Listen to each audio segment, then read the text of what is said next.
This episode of Housing for Good is brought to you by listeners and supporters just like you. If you believe in creating safe, stable, and affordable housing for everyone, consider supporting the McPherson Housing Coalition. Your donation helps us provide housing solutions, support services, and hope to those who need it the most. To donate, visit our website, McPhersonHousingCoalition.org. All donations are tax deductible. Thank you.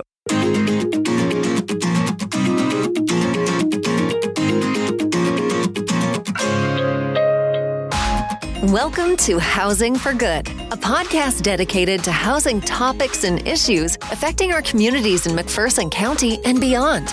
With years of experience and expertise, hosts Chris Goodson and Karolyn Moore discuss housing challenges and opportunities with other experts from a variety of housing fields.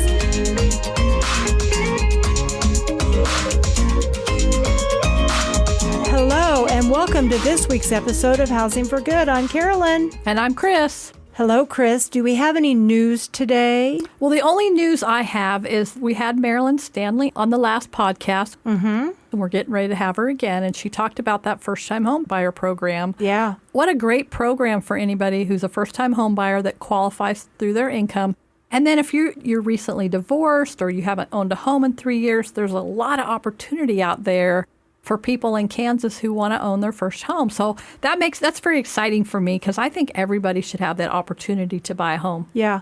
Well, and after our podcast, we were talking, and she mentioned that if you are in Wichita or Johnson County or Topeka or someplace where they have their own monies that they can use for the first-time home buyer program, contact your bankers.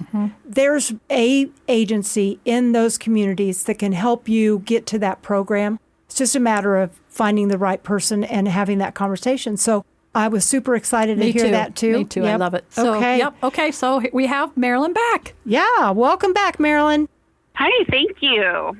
All right. So now this time we're changing gears a little bit, because Chris and I had never heard of the Home Loan Guarantee GAP program. And you came to McPherson a month or so ago, and you guys did a presentation on your programs. And we both sat there going, I've never heard of this. In all of the programs we've ever talked with KHRC about, this is one that we've never heard of. So tell us about what is the primary objective of the Home Loan Guarantee GAP program. Oh, well, thank you so much. It's really great to be able to get information out about this. So Home Loan Guarantee for rural Kansas, rural in this case is defined as counties in Kansas with population below 10,000. Oh, okay. So keeping that in mind. And so, at those areas, if you build a new home in one of those counties, let's just say, making up numbers. Let's say it costs $300,000 to build this new home in one of those counties, but because of where it's located in this smaller location, or the cost of building materials being up as they are, let's say the appraisal comes at only $250,000 as an example. You've got a $50,000 gap. So what's a person to do? Well, I guess if you have plenty of money, you could just go ahead and pay the gap yourself with your own money. But someone could use our program where we're guaranteeing the gap between 80 and 125% of the home's value for the lender. So the lender would therefore feel more comfortable lending the amount of money that's within the gap. And so if you build a bunch of new houses in one of the smaller counties, imagine what that could do for the community. Oh, that would be incredible. Yeah. I mean, we were just talking about lender consortiums, and it reminds me of that a little bit because you're spreading out that risk for that bank a little bit. So they're not taking on a home that they may never be able to sell if for some reason that family would lose that mortgage. Yeah. Is that right? Yeah. Is that what you're... Yes. Yeah. And so what would happen in the end? Let's say something happened, life happened, the family couldn't make the mortgage payment and, went into foreclosure or whatever might happen. Basically, our gap would kick in and make that lender whole again. Okay. So who is eligible to participate in the program? Who would contact you about it? Would it be the person wanting to build the home, or would it be the bank? It would be the bank or the lender. So I do get calls from people who are interested in doing it, but in the end, our agreement ends up being with the lender themselves. So there is a guarantee agreement that we have drafted, and of course, each lender might need to, run it through their own legal department and such. But this agreement would outline that we are guaranteeing the gap, and when or if it would fail, we would bring them whole to a certain amount, the appraisal value and such, or between that percentage, that 85 to 125%. So it's just really an easy guarantee agreement. And then, we need to get a little information ongoing during that mortgage so that at some point, the home's value is going to be closer to the appraisal amount, and then that guarantee would not need to be needed anymore. Well, that's really, and you're using this program quite a bit in Kansas, because I know McPherson County, we're well over that. Yeah, we don't qualify. We would never qualify, but I can see in really rural areas that you're trying to keep these communities from disappearing, basically. This would be an incredible program. Yeah. Well, I got to be honest here. It became law. It's a Kansas source. It became law in Kansas July 1st of 22. And it's actually called the Kansas Rural Home Loan Guarantee Act. And at first we started to call it Kansas Rural Home Loan Guarantee, but a lot of people confused that with rural development. So we tried to change up the name so it would be more clear for the average person or the lender. And then we opened it just 6 months later. I had a group of very key individuals in the housing industry, including lenders and real estate and a variety of different, very experienced people that helped put this program layout together. We tried to make it as simple as possible. We opened it, we promoted it. So far, no one has used the program. So we need to keep getting the word out that this is available in here. I don't know, maybe, if this program was successful, who knows? Maybe that one day there might be more money or, something available even for larger communities. So this is kind of a little bit of a pilot. So I think it's a great idea. I'm so glad you're allowing us to talk about it. Yeah, I think it's a great idea to have this pilot program, because I have heard of that. I appraised in 5 different counties. They all touch McPherson. And this is not a problem that I'm seeing in any of my counties, but my counties tend to be a little bit larger. Yeah. Rice and Marion might be my smallest counties, and I don't even see it there. But in very rural Kansas, like in western Kansas, I can see how easily that could happen. I mean, you don't have sales anyways. They might not build a house in 20 years, and so you could totally see how this could really spur growth. Well, yeah, because when you're doing that appraisal, you're looking for comparables. Right. In order to justify the amount spent to build it. Well, if you're in a small town that hasn't built any new housing since the 60s, then now it costs way more to build. And there's a problem there. So I love this program and how it's trying to address it. So Marilyn, are there loans, different kinds of loans that can participate in this program through the banker, or is it limited to, and I don't know all the different kinds, but I know there's like the VA loan and the FHA loan. Conventional loans. Can any of those participate? Yeah. As for our view of it or how our policies are written, it can be any loan type. But I would imagine, although I'm not a lender, there are specific loan types that would be only allowed to do this sort of thing. So, I'm thinking, because the guarantee will be there, so it's probably going to have to be, and maybe someday you can get a lender on to talk about how they might work with something like this. Okay. Because, that's a great idea. Think about it. They've got a guarantee, so it seems like more of a loan they may want to keep in-house at their bank, at their own portfolio, where they service it themselves. That's why it feels like it's more of a local lender kind of thing, the ones that would be willing to do it. Okay. And do you guys charge any fees for this guarantee? Question. We decided that a fair fee would be 2% of the guarantee amount up front. So, and that would be included in all the mortgage transaction, if you will. So again, they'll just see that just that one time. Mm-hmm. So you want basically them to have some skin in the game. Is that part of the reason? Absolutely. Mm-hmm. And the 2% charge is to us to be able to administer the program. There's no source to administer the program. So we thought that was a way to be able to do it. But we, again, set it up short request to reserve the money, first come, first verified. We do a commitment letter, and then we do some ongoing reporting to the legislator on how well the program is doing. Okay, so you've talked about this for somebody who wants to build a property.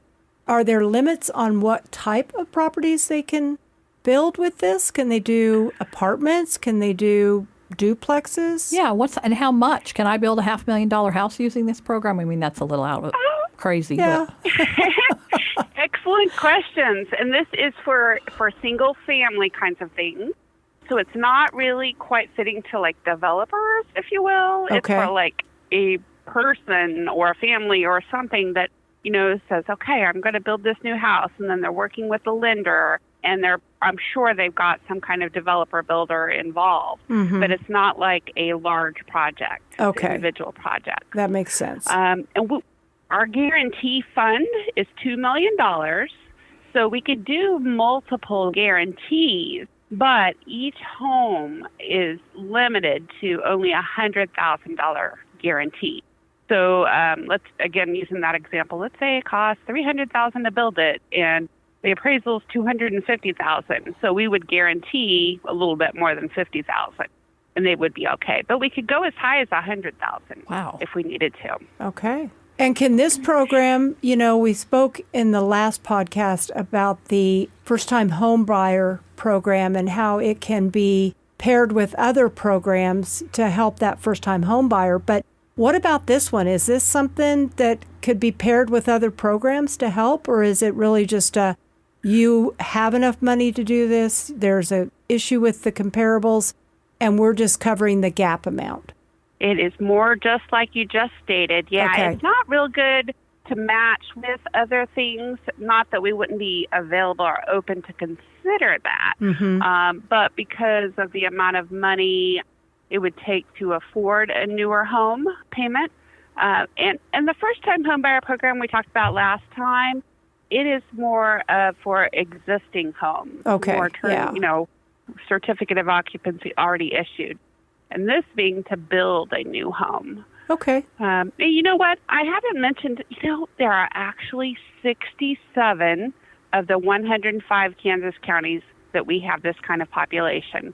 Really? So 67? Wow. I'm shocked. Isn't that amazing? Yeah, I'm shocked. I didn't realize that's a lot. That's a lot of our counties. The potential there is That's just over half incredible. our counties. Yeah, that's incredible. I didn't realize that. Like I said, I work in 5 counties, and I didn't know there was that many counties with populations that size. Yeah. Okay, so what if I am hearing this, and you mentioned the bank would be the one to contact you, but what if I go to my bank and I start talking to them and they have no clue? Can I reach out to you as the person that wants to build a home in one of these small communities to get this started? Yeah, I could certainly tell you about the program and then offer to talk with the lender that you're talking with, Mm-hmm. or suggest you ask the lender to contact me. Mm-hmm. I'm always open and available to talk about how this might work for them and brainstorm options. So, Are there income limits for anybody that wants to apply? Do you have any kind of income limits at all? Or are you just trying to get these houses done, built, or purchased? trying to get these houses done. Okay. No income limits on this Wow. one. Yep. You Isn't never that hear. great? You never hear about no income limits. know. Everything has income limits. That's shocking. Yeah. Mm-hmm. Again, this is an amazing program. The more I hear about it, Yeah. the more I just love it. My suggestion would be, honestly, for this, I was thinking about, well, okay, we don't have a county that small, but you consider, like, for instance, Windham is this tiny little town. Mm-hmm. They have no new construction. They have 150 people that live there. This type of a program there would be incredible.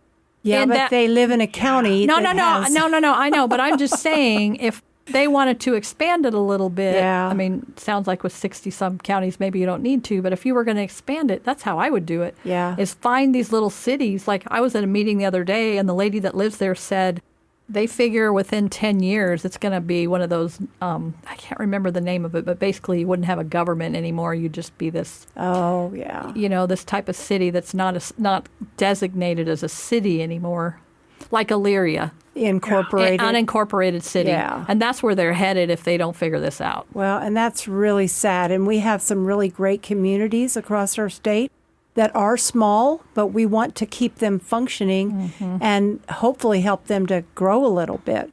Okay, so Marilyn, if I do this, let's say I build a house and I get this guarantee, what happens if I sell my property?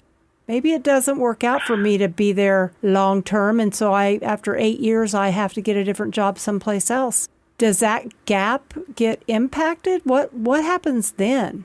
Yeah, well, hopefully by the time you would sell it, the value will have increased some, right? So there would be less impact.